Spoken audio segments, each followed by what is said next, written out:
Hey, Matt from Hidden Machine here. I play a lot of video games, probably more games than I should, but hey, that's how I've decided to spend my time here on Earth. Any games I play, I try to discuss on our flagship show, Have You Played?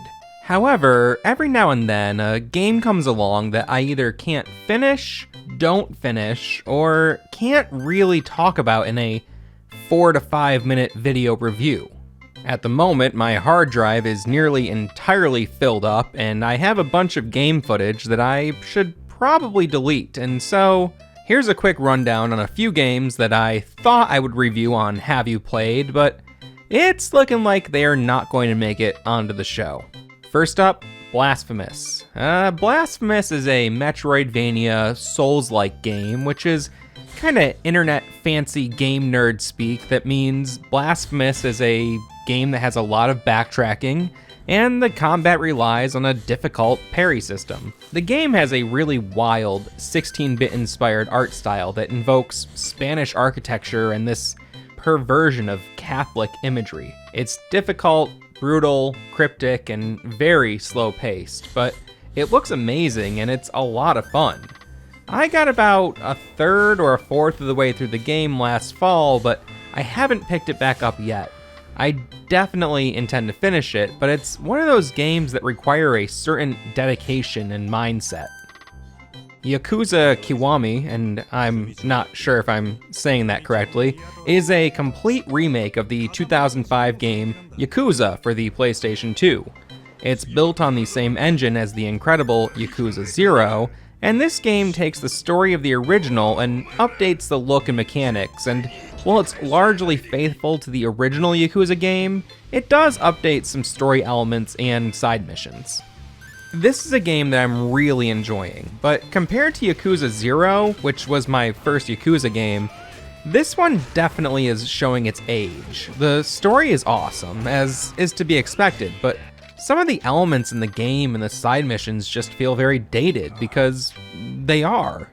I don't think I'd be able to properly discuss a Yakuza game in a 5-minute Have You Played style review, so let me just say that if you've never played a Yakuza game, now is the time to start. It's a stellar series that deserves your attention. Genital Jousting is a game about dicks and ball sacks with little buttholes attached to them.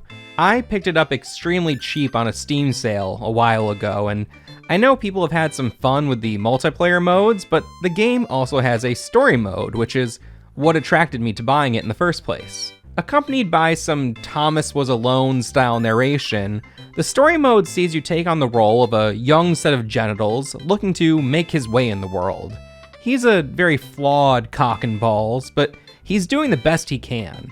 I got part way into this one and just kind of set it down. I did intend to finish it, but with every day that passes, that possibility seems less and less likely.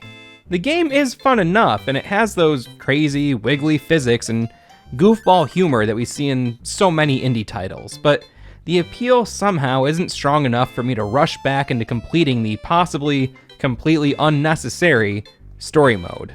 And I think that's about it for right now. I'm currently in the middle of playing Quantum Break, Planescape Torment, Fallout 2, and Dead Space 2. I kind of rotate back and forth between all 4 of those games, and sometimes throw a completely new game into the mix, so it does take me a while to finish a title if it's on the longer side. I believe I'll cover those games on a future episode of Have You Played, but if not, you'll probably see them wind up in something like this, a little catch-all junk drawer style video that just covers some of the games that are good and maybe worth mentioning, but not games that I could really fit into a proper Have You Played review segment.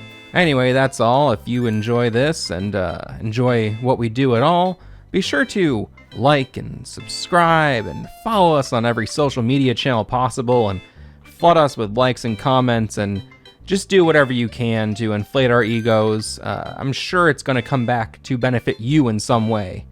It has to. That's how this has to work. All right. I'm leaving now.